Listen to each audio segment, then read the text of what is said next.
देने के लिए योग्य रहते हैं हर सब्जेक्ट में। आईएएस आईपीएस निकलते हैं बिहार से इतने, लेकिन शिक्षा मंत्री को अपने ही राज्य के युवाओं पर भरोसा नहीं है। जब शिक्षा मंत्री ही अपने राज्य के युवाओं को फिजिक्स, गणित, केमिस्ट्री, अंग्रेजी में कमजोर, अयोग्य माने, तो क्यों न यह माना जाए कि शिक्षा मंत्री अपनी सरकार को कटघरे में खड़ा कर रहे हैं? क्यों न यह माना जाए कि शिक्षा मंत्री बिहार में शिक्षा की चौपट व्यवस्था को अनजाने में स्वीकार कर रहे हैं? क्यों न यह माना जाए कि शिक्षा मंत्री चंद्रशेखर बिहार के मुख्यमंत्री नीतीश कुमार के 17 साल के राज्य में योग्य शिक्षक बनने लायक पढ़ाई न होने का ठप्पा लगा रहे हैं और दलील दे रहे हैं कि बिहार में योग्य बच्चे नहीं, इसीलिए बाहर के राज्यों से योग्य नौजवानों को टीचर बनाना चाहते हैं। जबकि अगर देखें कि क्या दूसरे राज्यों में भी अन्य राज्यों के लोगों को टीचर बनने की खुली छूट दी जाती है, तो पता चलता है कि उत्तर प्रदेश में दूसरे राज्यों के उन्हीं अभ्यर्थियों को मौका मिलता है जो कम से कम 5 साल से यूपी में रह रहे हैं। उत्तराखंड में समूह ग की भर्ती में वही हिस्सा ले सकते हो जिन्होंने 10वीं या 12वीं की डिग्री उत्तराखंड से हासिल की हो। झारखंड में प्राथमिक शिक्षक भर्ती में दूसरे राज्य के अभ्यर्थी शामिल नहीं हो सकते। गुजरात, अरुणाचल, असम, मेघालय में ग्रुप सी भर्ती में राज्य का स्थायी निवासी होना जरूरी है। जिस बिहार में 10 लाख नौकरी देने का वादा तेजस्वी यादव ने किया है, वो विदेश में होने की वजह से कैबिनेट की बैठक में नहीं थे। तब सवाल उठ रहा है कि कहीं नीतीश कुमार ने अपनी देशव्यापी छवि चमकाने की रणनीति के तहत ही शिक्षक भर्ती में अन्य राज्यों के लोगों को आने की छूट तो नहीं दिलाई? और शिक्षा मंत्री इस नियम के बदलाव के बाद बिहार के युवाओं की योग्यता को कटघरे में डाल रहे हैं। जिस बिहार से 10,000 से ज्यादा बच्चे हर साल औसत आईआईटी के इम्तिहान में सफलता से पास हो रहे हैं, देश की सबसे कठिन संघ लोक सेवा आयोग की तरफ से आईएएस आईपीएस चुनने वाली सिविल सर्विस परीक्षा में हर साल औसत जहां से 7 से 8% योग्य उम्मीदवार चयनित हो रहे हैं। 50 साल में जहां यूपी के बाद सबसे ज्यादा आईएएस देश को बिहार ने दिया, उत्तर प्रदेश में जहां 2,90,000 की आबादी पर एक योग्य व्यक्ति आईएएस बनता है, वहीं बिहार में प्रति 2,80,000 की आबादी पर ही एक योग्य बिहारी व्यक्ति आईएएस चुना जा रहा है। फिर भी शिक्षा मंत्री ने बिहार की 5 विषय गिनाकर कह दिया कि नहीं मिल रहे उनके राज्य में योग्य शिक्षक बनाने लायक नौजवान। एक समस्या जरूर है सामने कि साइंस में, खास करके मैथ में, केमिस्ट्री में, फिजिक्स में, अंग्रेजी में इस तरह के कॉम्पिटेंट छात्र बहुत नहीं मिल पाते हैं, सीट खाली रह जाती है। सीट खाली ही रह जाएगी। आखिर कब तक बिहार में सरकारी टीचर बनने की हसरत लिए युवा संघर्ष करे?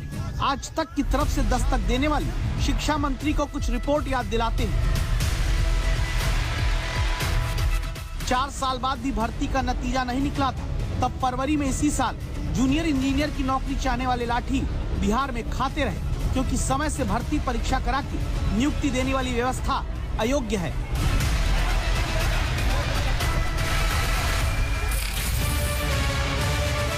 युवाओं के बिहार में लाठी खाते हुए इन वीडियो को तो मुख्यमंत्री भी नहीं भूले होंगे, जब बिहार स्टाफ सिलेक्शन कमीशन की 8 साल बाद निकली भर्ती परीक्षा का पेपर व्हाट्सएप पर घूमता मिला और छात्रों ने भ्रष्ट परीक्षा की व्यवस्था पर सवाल उठाकर अपने हक की नौकरी मांगी। क्या मिला था? लाठी मिली थी, क्योंकि नौकरी देने वाली व्यवस्था बिहार की अयोग्य है। बिहार लोक सेवा आयोग की संयुक्त प्रारंभिक परीक्षा का भी पर्चा पिछले साल आउट हो गया था। 6 लाख बेरोजगार इस परीक्षा में बैठे थे।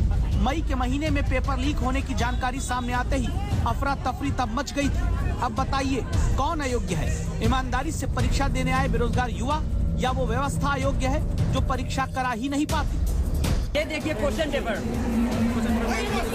ये देखिए, यहाँ के माननीय डीएम से अनुरोध करूंगा हम लोग इन कॉलेज पे कार्रवाई किया जाए और सारे गवर्नमेंट ऑफिशियल्स पे, जितने भी कंसर्न डिपार्टमेंट के, सब पे कार्रवाई किया जाए। बंदे 2 दिन से ट्रैवल करके कहां से आ रहे हैं? ऐसा समस्या नीतीश कुमार पैदा कर दिया है कि बिहार के शिक्षक अभ्यर्थी को बर्बाद कर दिया। डोमिसाइल नीति, रात रात सपना देखा पीएम बनने का, और रात रात देख के सुबह आया कैबिनेट के बैठक लेके खत्म कर दिया। नीतीश कुमार जी, 72 घंटा काफी है आपके लिए। 72 घंटा के अंदर डोमिसाइल नीति वापस नहीं आई तो हम लोग सड़क पे उतर जाएंगे। और शिक्षा मंत्री होश में रहिए, अलबल बयान नहीं दीजिए। बिहार को अपमान कर रहे हैं कि बिहार में योग्य शिक्षक नहीं है।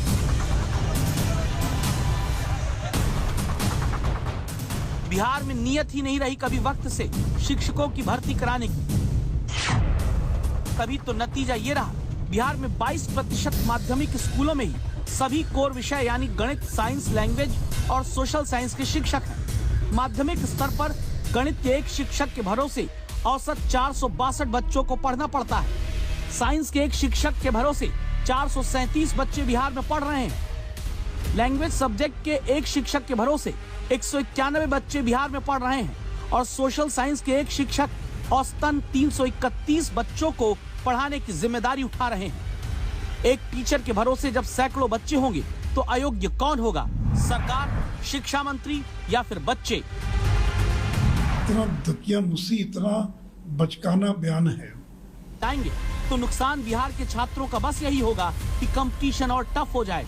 जो बिहार ग्रेजुएट बेरोजगारों की लिस्ट में देश में टॉप 3 राज्यों में गिना जाता है, वहां फिर से क्या शिक्षक की नौकरी चाहने वाले सड़क पर संघर्ष करते रह जाएंगे और शिक्षा मंत्री दूसरों पर अयोग्यता की मुहर लगाकर अपनी व्यवस्था वाली कुनीतियों के दाग छिपा लेंगे? रोहित सिंह के साथ आदित्य वैभव, पटना, आज तक।